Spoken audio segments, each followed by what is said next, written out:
આખી સહિતા નીકળે, કૂવો એક ખોદું ને આખી સરિતા નીકળે. અનોખી છે તાસીર આ ધરાની, અહીં મહાભારત વાવું ને ગીતા નીકળે. હજુ ક્યાંક ધબકે છે લક્ષ્મણની એ રેખા, જ્યાંથી રાવણ જેવા પણ બીતા બીતા નીકળે. અને જનક જેવો રાજા અહીં આવી હણ હાકે ને તો હજુ આ ભૂમિમાંથી સીતા નીકળે. એવી પવિત્ર ભૂમિ એટલે કે આ ભારત દેશ. અને આ ભારત દેશની દીકરી અને શ્રી યુનિવર્સલ હાઈસ્કૂલની વિદ્યાર્થીની મનાલી ચાવડાના આપ સૌને જય શ્રી કૃષ્ણ.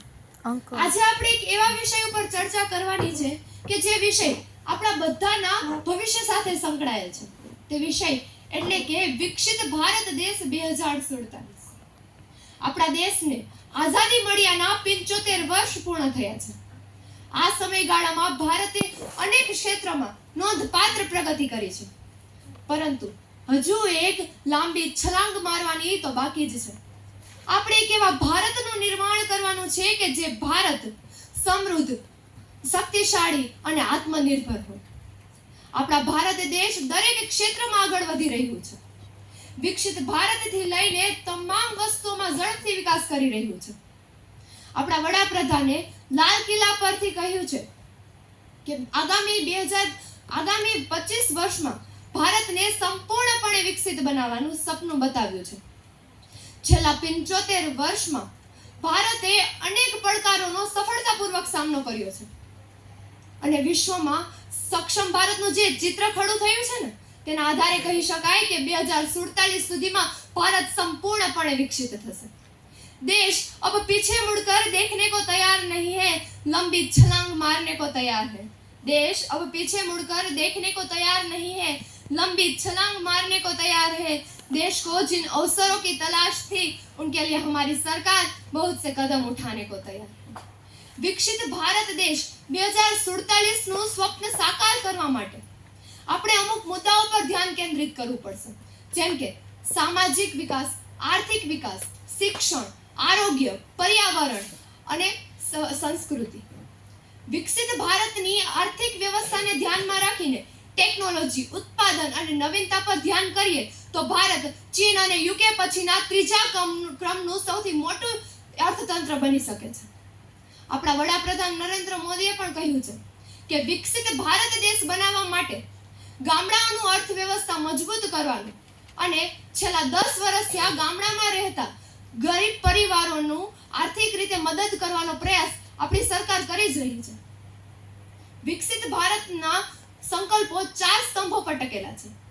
આપણી સ્ત્રી શક્તિ, આપણી યુવા શક્તિ, આપણા ગરીબો અને આપણા ખેડૂતો. વર્ષ 2047 સુધીમાં વિકસિત ભારતનું લક્ષ્યાંક નિર્ધારિત કરવા માટે આપણી મહિલાઓએ માત્ર આર્થિક રીતે જ નહીં પરંતુ સામાજિક, રાજકીય, સંસ્કૃતિ અને શિક્ષણ ક્ષેત્રે મહત્વપૂર્ણ યોગદાન આપવું પડશે. આપણી યુવા શક્તિએ વિકસિત ભારત બનાવવા માટે એટલે કે યુવા શક્તિ એટલે કે આપણે બધાને ખૂબ જ મજબૂત થવું પડશે. આવનારા 25 વર્ષમાં આપણી સામે એવા ઘણા પડકારો આવવાના છે કે જેનો આપણે સફળતાપૂર્વક એનો સામનો કરવાનો છે. આપણા ભારત દેશમાં 60% લોકો કૃષિ સાથે સંકળાયેલા છે. કૃષિ એ વિકસિત ભારત બનવા માટેનું મહત્વપૂર્ણ યોગદાન ભજવે છે. આધુનિક ટેકનોલોજી અને ઓર્ગેનિક ખેતી દ્વારા ભારત વિદેશમાં પોતાના ખેત ઉત્પાદન મોકલી વિદેશી હુંડિયામણ પણ મેળવી શકે છે. ભારત માટે આ સુવર્ણ યુગ છે. ભારત ઇતિહાસનો આ સમયગાળો છે કે જ્યારે દેશ મોટો છલાંગ લગાવવા માટે તૈયાર છે. આપણી સામે આવા ઘણા ઉદાહરણો આવ્યા છે કે જેમાં ઘણા દેશોએ મોટી છલાંગ લગાવી પોતાના દેશને સંપૂર્ણપણે વિકસાવ્યો છે. આપણા ભારત દેશ માટે પણ આ યોગ્ય સમય છે. આપણે આ સુવર્ણ યુગનો દરેક ક્ષણનો લાભ લેવાનો છે, એક ક્ષણ પણ વેડફવાની નથી.